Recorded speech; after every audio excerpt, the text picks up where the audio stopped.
Welcome today. I'm Mercer. I'm from the Spoke Club.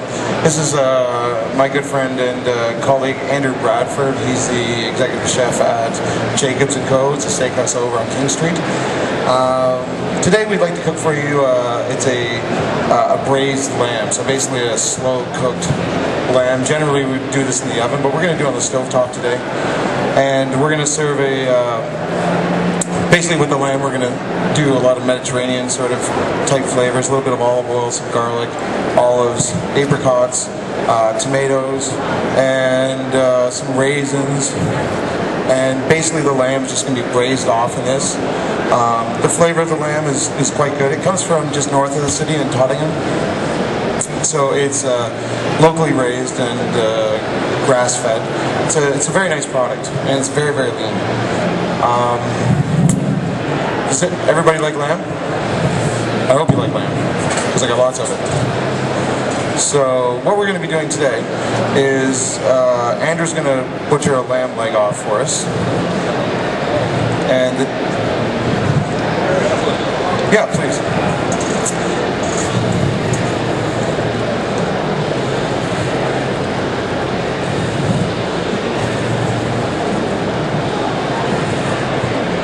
So we're using this wonderful salt that one of my suppliers gave. It's not local, very local, it's from the Himalayas, but it's beautiful salt.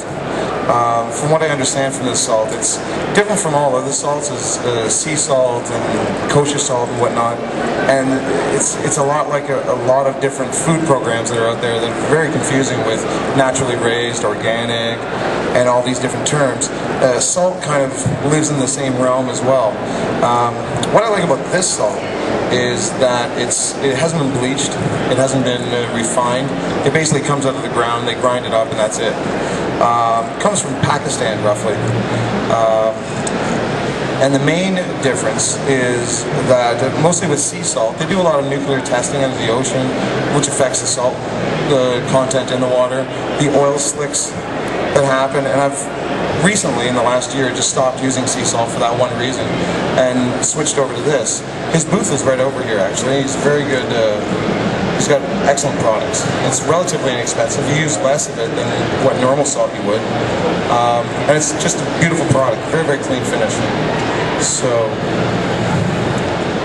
while Andrew's butchering down the lamb, we're going to start cooking off it's an Indian grain from North America. It's called wahini. It's almost like it is a starch. It's like a rice.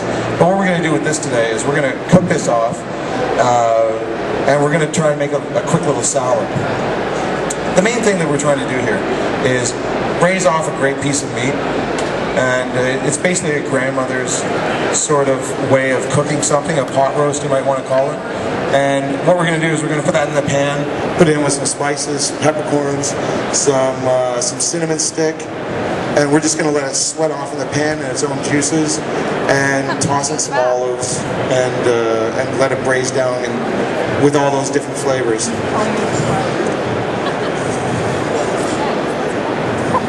I just saw this someday. I don't think we brought a strainer to strain this out, did we? God knows that.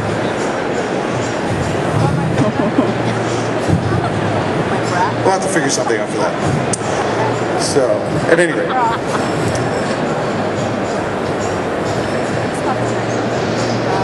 This back, I don't know if you can see it. In this case I'm using it with lamb, because it kind of is a lamb curry, sort of North African sort of flavor. And really, you're really just trying to get everything in there, and then just letting all the flavors just sort of marry out.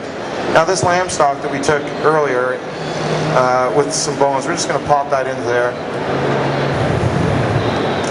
That looks good.